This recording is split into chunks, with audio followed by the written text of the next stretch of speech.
Oh, my life. Hello, everybody.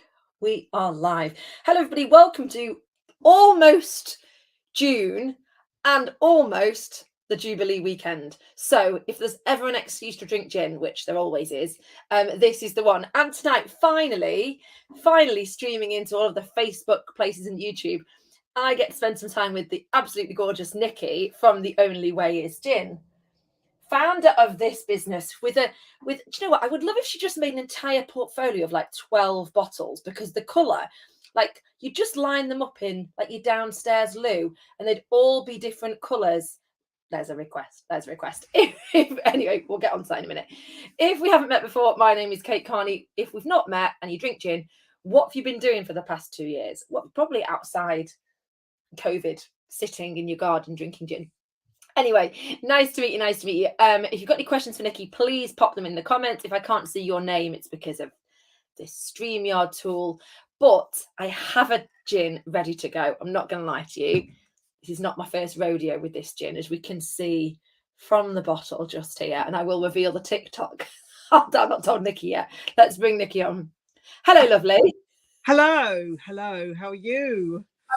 I'm good. I'm relieved because I found this. So your gin is currently has gone viral. My video of your gin has gone viral on TikTok with 28,500 views. So I thought it was 5,000 the last time. You mentioned that. I know, anything over 10,000 is viral, and yet you're on 28,500. And I've just made so I've got 3 videos of your gin on my feed, and I've just made another one because at 6:45, 7:45, I went, where have I put the gin? Well, and I made a TikTok of me going, I can't remember where I've put it, because I've been drinking it. It's not just been I was like having to search through all the drawers in the freezer. Anyway, found it. Right, lovely. And where was it? Was it somewhere exciting? I can't even remember where it was. No, it was the bottom corner of the other shelf, because I drank it with my friend on Sunday, it had been in the freezer, and then she'd put it back in the wrong place. How dare she? Anyway, is that pink in your glass? I see, my friend. Oh yes, it is pink. It is pink in the glass with raspberries, and it's in one of our new branded glasses. Oh, that's fancy. Hold it up. Oh, you're fancy, aren't you? Swirly G's. Look at that. Oh, it's nice, isn't it? Cheers. Should we just sit and have a gin and tonic in the sunshine? Yeah, let's just sit and drink this. So, Only Way Is Gin. Now, you're not that new anymore. You've been going for 2 years. Is it 2? A year and a half? It's 18 months. So I still want to have the title of newbie, so I can get excused for stuff. Yes, it's 18 months. And what happened 18 months ago then? What did you start with? Why did you come up with this idea? And then have you got your other gin with you as well, so you can show us? Have you got another bottle? No, I haven't. No. I haven't even got. No, I haven't got a bottle to hand, actually.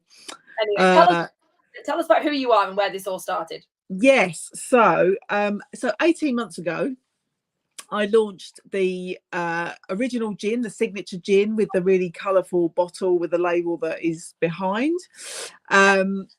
And so why did I start making gin? It was a lockdown thing. Yeah, but it was a bit more than a lockdown thing, because prior to lockdown I'd already quit my job, trained as a distiller, and actually if you remember back, like before COVID was actually a thing, if we can actually remember that now, I had plans to open a gin bar, distillery, gin school in Chelmsford in Essex. And I had premises, and I had it all lined up, and then COVID happened and it just stopped. You remember it kind of started and we were like, oh yeah, it'd be gone in a month. Yeah, it'd be gone, yeah. And it just didn't go. So I gave up the premises, but was still determined to launch the gin. So I launched the gin in the depths of lockdown in November 2020. Which was because I was just so determined to do it. So I did it.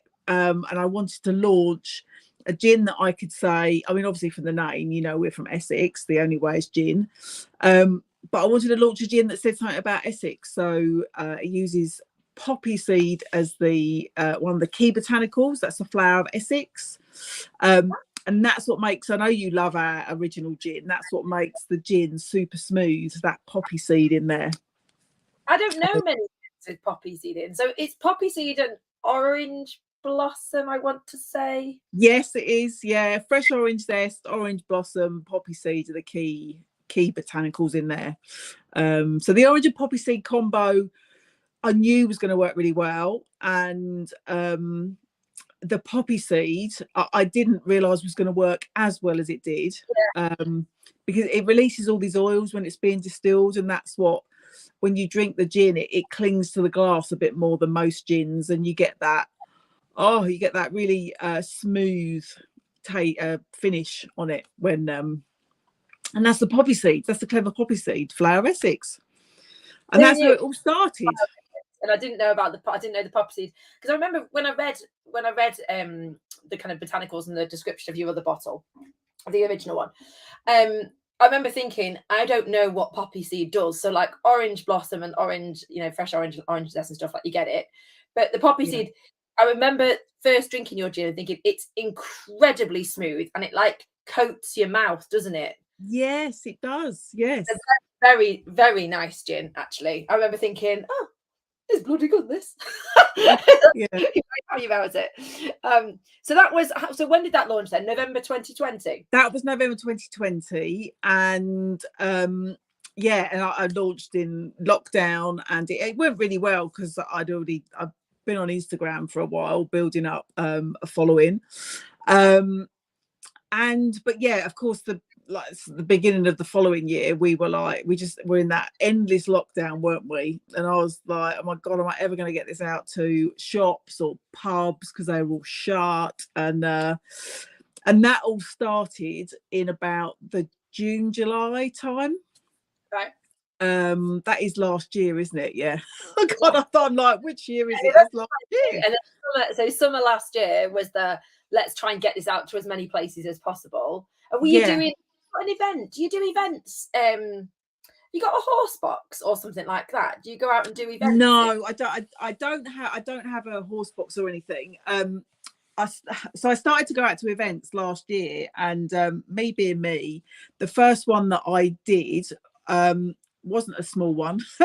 It was Taste of London, the summer one, in front of about 70,000 people, and I booked it at 4 days notice. I didn't have anybody working with me, I didn't have any equipment, and I was like, see, that my background, I've worked for Tesco for 23 years, and I'm like, we can do anything, we can just get on and do it. So I just rocked up there in my Golf. And there's all these other brands with their like production and lorries and vans, and I'm like, yeah, here I am. And bottles and some banner stands with you, and then and I got some guys to come and work with me from an agency like 2 days ahead of that, and one of them actually still works with me now, like works for the company. So it all just worked out incredibly well. I mean, it was like it was probably the best thing that I did at that time to kind of get the brand out there. But I hadn't ever stood in front of anybody like at a local market or anything. I just went, let's just go to Taste of London and let's just do that. And I hear that quite a lot, that especially from a lockdown baby, or the original one, lockdown baby, is that people just didn't get, brands and distillers didn't get the opportunity to go and stand in front of somebody, and so the first time they did it, they were like, shit, like, how is this gonna go? So how did it feel, and what was the feedback like, and importantly, how many bottles did you take with you in the back of the Golf to sell at the... Oh god, I took as many as I could. I was up to the rafters with stuff in the car, and I was just blown away by people's reaction to the gin, because I literally stood in front of thousands of people and they tried the gin, and they loved it. And I realized then how successful we've been with the bottle, because people walk past the stand, and they do this all the time. They walk past the stand and they do a double take of the oh my god, look at those bottles. So the bottle, which we haven't got to show tonight, that's really crap of me. It draws people in. But it's like this, but on your other label, is it on the back of the bottle and it shines through? It's sort of psychedelic. What was the thinking behind the kind of multi-colours on the other one? So this one's obviously more pink because it's raspberry, pink gin. But on your signature, it's lots of different colours with a prominence of orange, I think. I'm just trying to think whether I've got a bottle downstairs. I think I've drank it all, I'll be honest. Obviously, I've got loads of bottles downstairs, but I won't disappear to get one. Look, the design is it's abstract. It's designed to catch people's eyes. And what we did put in there, we put some. So I wanted the poppy to be in there, but I didn't want it to be like red poppies, Remembrance Day, and all. I didn't want that. Obviously, that association. So because that's not what it's about. So there's some poppy heads in the design that only a couple of people have spotted, unless I pick them out. Got to go and have a look. I haven't got the downstairs. There we go. We'll have to post a link to the bottle on Sip and Shower to your website so people can have a look at the bottle. So that was November 20. The original launched, and then getting your ass out to markets, and Taste of London was your first one.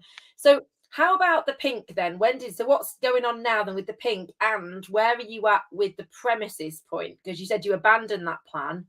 Yes. So tell us about how the pinks come about then. So I had so many people say to me, when are you going to launch a pink gin? And I resisted for so long because I was like, I don't really want to make one. I don't want to make a stereotypical sweet pink gin.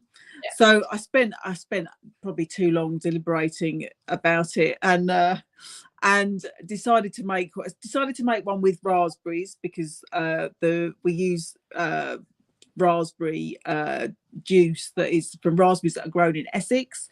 And I've made it so it's not super sweet, so it is it's a bit on the drier side.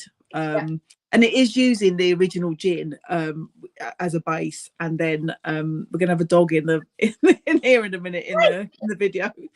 So it uses the original gin as the base, and then with raspberry juice in a sense. Yes. Oh, nice. Well, it is very nice. It is, by the way, obviously nice because it only arrived a few days ago.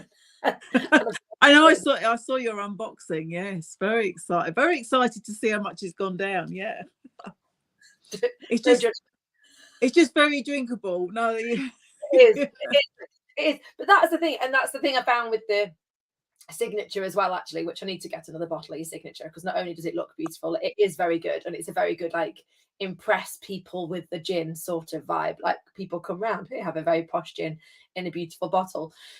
So when did the pink launch then? How long ago was that? The pink launched only at the beginning of this month. And I think I'm going to run out this weekend when I'm at these shows that I'm at. That will be batch 6 that will be gone this weekend. Yeah. It has been phenomenal, and that's what I mean about I've blooming faffed about for so long saying I wasn't going to do one, and now I've done one, and it's like, woo, it's flying. Is it out signature then in May in these events?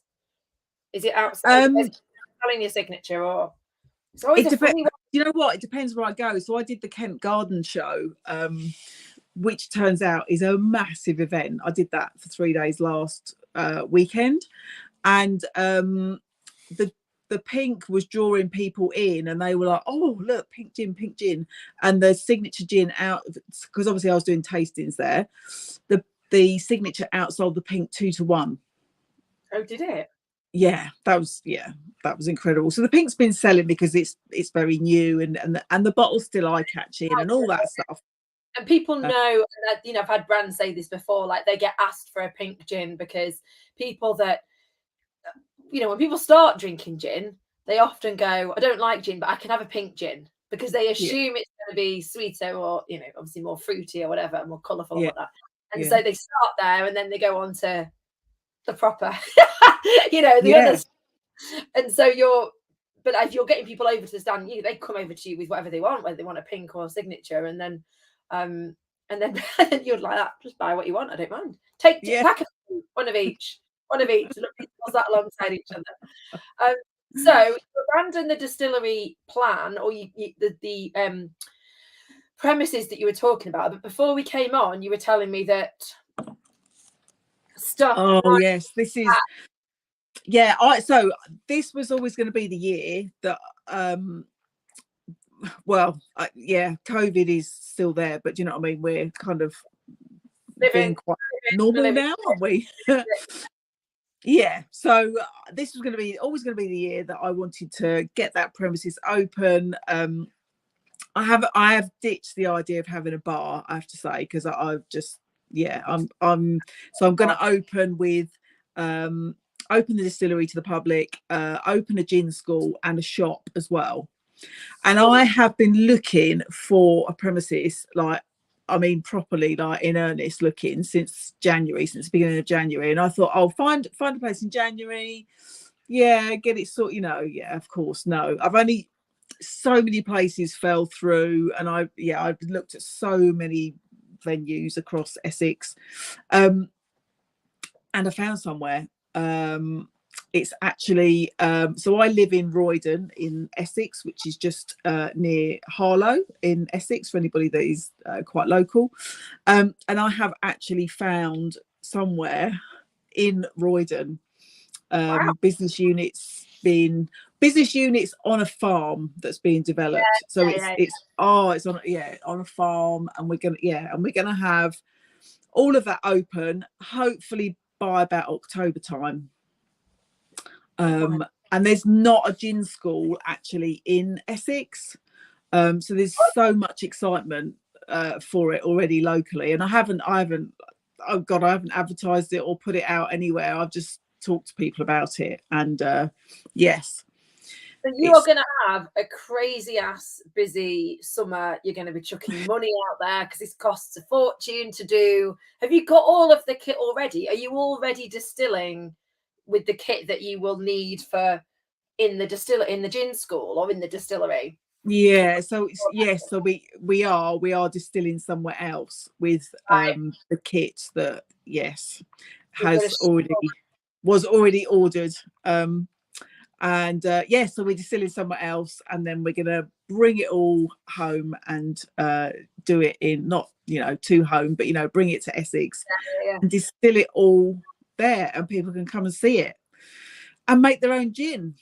How many mini stills are you gonna have? Do you know? We're going to go for 12. So we're going to that's good. Yeah, 12 mini stills. Started off thinking, we'd do 6, and then we can have 12 people in there, and went no, because I think you're getting the vibe that I don't like to do things small. So we're gonna have 12. I don't want to actually share a still anyway. I want my own bottle. Make it for myself. I don't want to share with my friend. I want to make what I want to make.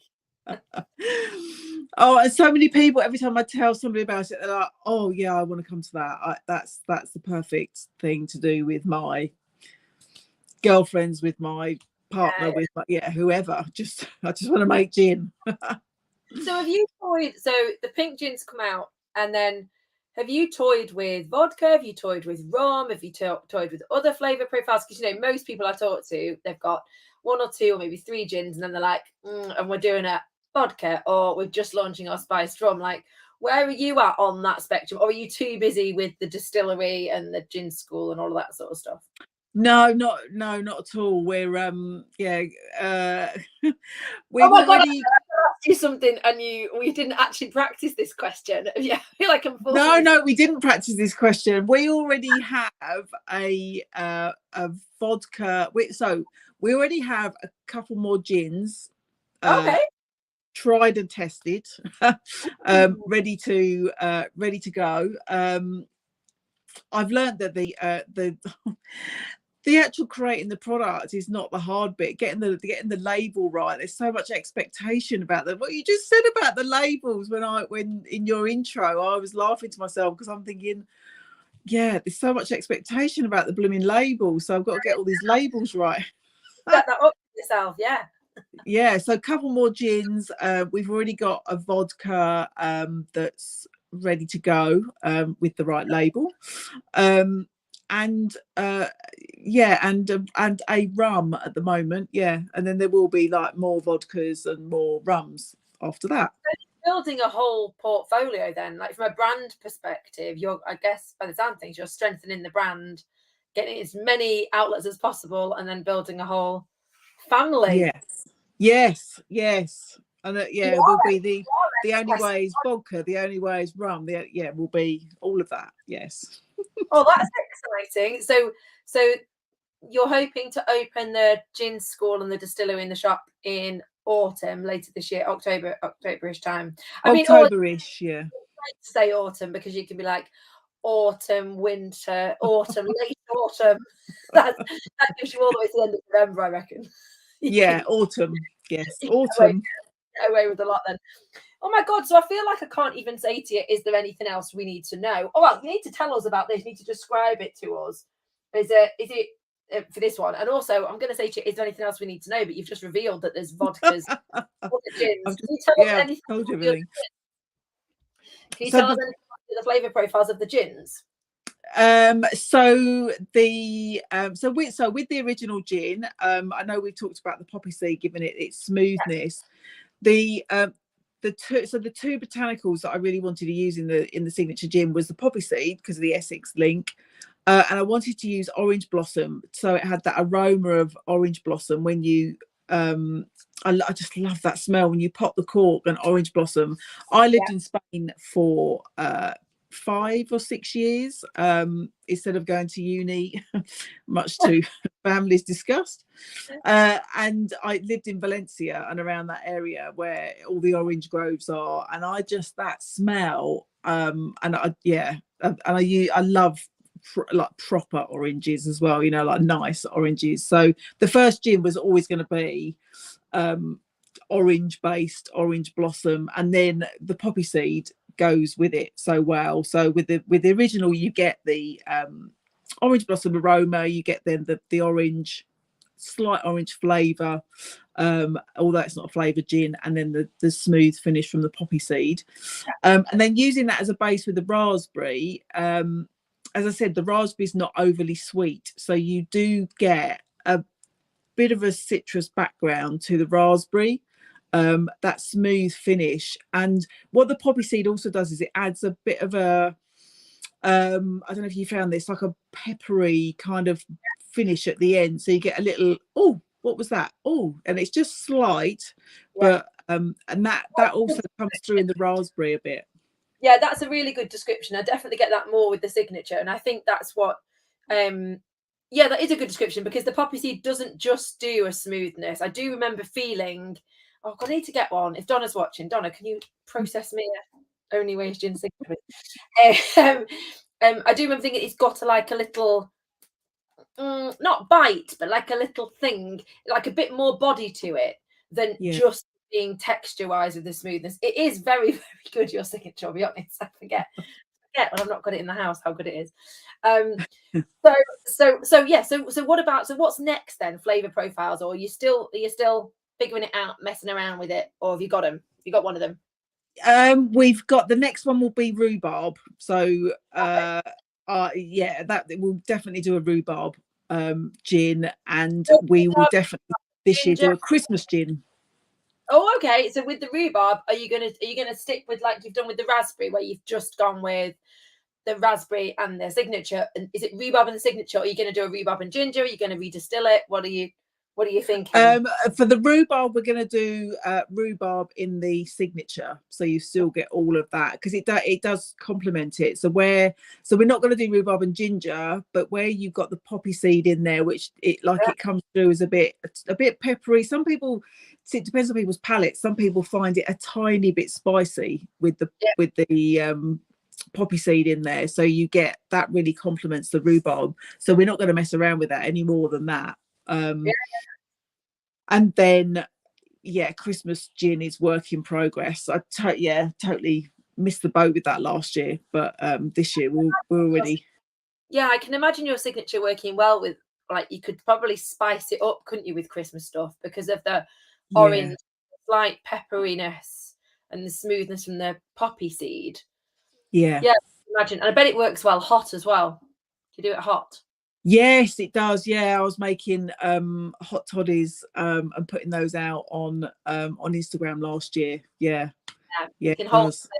It can hold its own, that gin. Yeah. Right, well, that feels like a nice reveal that we've got the Tuesday night. And I know if people go onto your Instagram, you're always doing, like, whenever I think about your Instagram feed, you're always doing cocktails. You're either interviewing with somebody. So I think you did quite a bit of that over the past year, didn't you? Or you were making cocktails as well. So have you made cocktails with the raspberry one?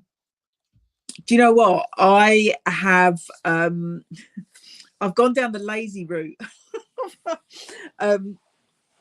We did a couple of weeks ago, just after we'd launched, I got a couple of the gin kind of royalty, as I call them, influencers, to come on live with me, and sent them some gin, but was cheeky enough to say, would they come up with a cocktail and then make it live? Yeah. And oh my God, Debbie, I never know how to say her Instagram handle, but Ginsterberg, I don't know if that's how I've said it right, and Carol, Grandma's Gin Parlour, made the most incredible cocktails. Oh, nice. So Debbie's, if you imagine the raspberry gin muddled with some raspberries, add limoncello, and then top it up with ginger beer. Oh my God, that is just a fantastic. Amazing. That's good. That sounds amazing. Limoncello, raspberry gin, and ginger beer. Yeah. Ooh. And then Carol made a raspberry and lime syrup, and mixed it up, and used amaretto in there as well. And oh my God, it is just incredible. So that's what I mean about the lazy route. I haven't had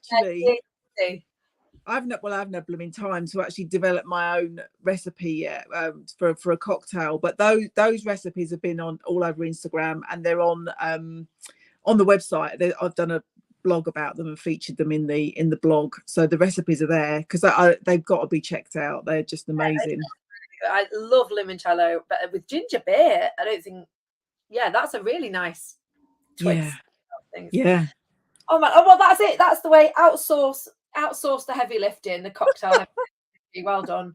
So on that note, we will look forward to seeing your progress of the distillery. I'm sure you'll show pictures on Instagram over the next few months. And you have you're not having a summer off. You are not relaxing in the sunshine. You're working off fitting plugs and mini stills.